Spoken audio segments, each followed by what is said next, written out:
Hello, and welcome to another episode of Healthcare Insights. I'm your host, Hamid Mahmood. Today, we're going to talk about the future of primary care and primary care delivery in the US. I've been thinking about this topic for quite some time now. However, a recent personal experience led me to share some of my thoughts on this topic with you in this video. I am personally responsible for taking care of my geriatric mother, who's in her late 80s, suffers from dementia, anxiety, depression, high blood pressure, and musculoskeletal issues to the point where she's very frail, very fragile, and it is very difficult for her to travel anywhere outside of the house. Recently, her doctor wanted to get some blood tests done. So the doctor worked with a third-party organization to send a phlebotomist to my house. That phlebotomist took all the blood samples that she wanted in about 15 to 20 minutes. She was having a hard time finding the vein to draw the blood from, but eventually she found it. And she drew the blood and got done with her appointment. This was very convenient for my mother because she did not have to leave the house, which meant saving from all of the mobility-related issues and dealing with the incontinence and other issues that a geriatric individual faces. It was a very convenient, very quick way to be able to get it done. This should have been done quite a number of years ago, but we just did not invest in any of these ideas at that point in time. If we were to refine the same model of being able to bring care, or at least primary care, to an individual's home, rather than making the individual travel, even if it's 4 or 5 miles to see a doctor, when they're very frail and it's very difficult for them to move around, it's very difficult for them to travel, we can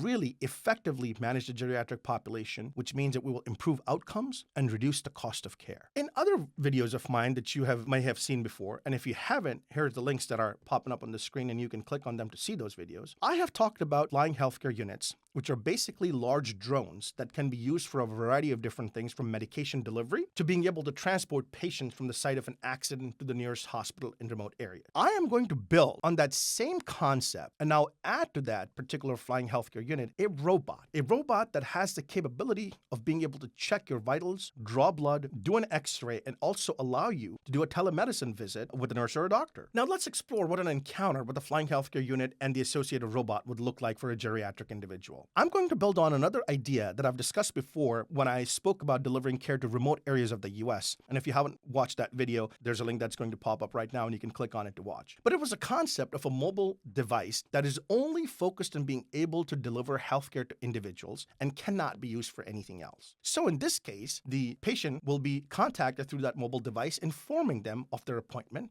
and ask them to confirm the appointment date and time. On that date and at that time, the flying healthcare unit will arrive at the address and the individual will be notified that the flying healthcare unit has arrived via the application. They will allow the robot to come inside the house. The robot will provide them with instructions on where to sit comfortably. And then before they can talk to a doctor, the robot will perform the essential functions of asking them to extend their arms so it could take their blood pressure, it would capture other vitals that are required prior to the visit, and ask any relevant questions related to patient's health and record them safely for the answers to be analyzed by the healthcare physician later on as part of the visit. The robot that I'm envisioning will be very much like a human and will be able to carry out human functions. It is going to have arms to extend out and be able to utilize them for various functions, legs that it will use to walk around, cameras, sensors, and a screen and speakers for the telemedicine part of the visit. And this is very important, that the robot will also have natural language processing capabilities to allow it to communicate with the patient in a human-like voice. This screen through which the doctor will be able to interact with the patient will be on the robot's chest and will allow the best visual for the sitting patient to interact with the provider, while the robot may stand or sit next to the patient. Once the doctor looks at all the vitals and reviews collected information, interacts with the patient and hears the patient's reported issues and determines that there is a blood test that needs to be done or an x-ray that needs to be done, the robot will then proceed to provide the patient the necessary guidance and steps to complete the sample collection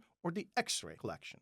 The robot will be equipped with all the necessary equipment needed by a phlebotomist, including needles and sample collection vials and an x-ray machine within itself, and will be able to perform these functions effectively and quickly. The provider will also be able to provide guidance and support to the patient at that time if needed. Additionally, the provider will be able to analyze x-rays in real time and provide a diagnosis and call in required medications. If a blood test has to be scheduled later on because it requires the patient to be fasting or has any additional prerequisites, it will be scheduled by the provider at that time, and then the robot in the flying healthcare unit will come back at that date and time and ensure that patients have met the prerequisites and draw the blood. If there's any medication that must be refilled or that has to be called in by the doctor, we'll do that at the end and conclude the visit. The robot will walk out the door, go back inside the flying healthcare unit, and then fly to the next patient. Ordered medication can be delivered via another drone delivery later that day. That is how I envision the future of primary healthcare delivery will be for geriatric patients in the future. This model can also apply to other individuals. For example, children that may be suffering from mental health conditions. These children are very sensitive to their surroundings and don't do very well in doctors' offices. So bringing care home will allow the doctor to be able to see the child in a very relaxed, comfortable environment. The robot can also make the experience smoother by being very gentle with the child, play some music, interact with the child, maybe play with them as well,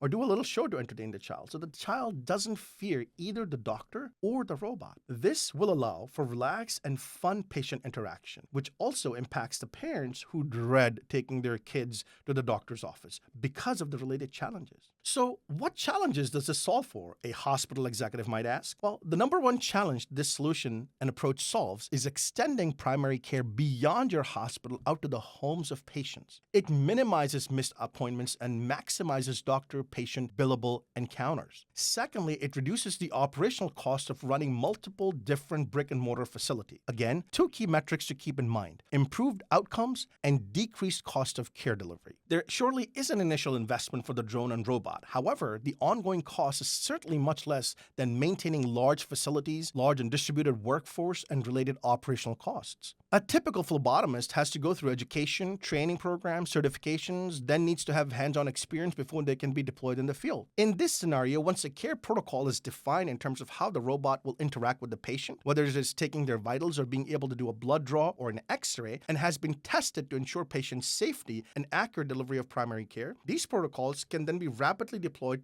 onto other robots, thus reducing time and being able to build a workforce in very short order. You do not need to have 100 drones and robot combos. You need between 10 to 20 combos. You can make them work for any duration without having any additional financial burden. I fully understand that some of these ideas that I talked to you about may seem far-fetched. However, I assure you that this is truly the future of healthcare in the US and around the globe. It is time that we think about how we can rapidly disrupt the healthcare industry to enable healthcare of the future. For that, I do believe that human interaction needs to change to make sure that care is delivered to the patient in the best possible way. And if that means going to the patient's home and doing a visit, so be it. It does not make any sense to me to make a frail, fragile individual or individual that might be suffering from a mental health condition who's afraid to go to a regular doctor's office and force them to go to an external doctor's office. It does make sense to be able to allow for care to be delivered to their home. However, being able to build a human workforce that is large enough to be able to cover a large area is a very challenging task. That's why we must look at technology, we must look at AI, and we must look at robots and drones and allow them to be able to help us bring care to these patients,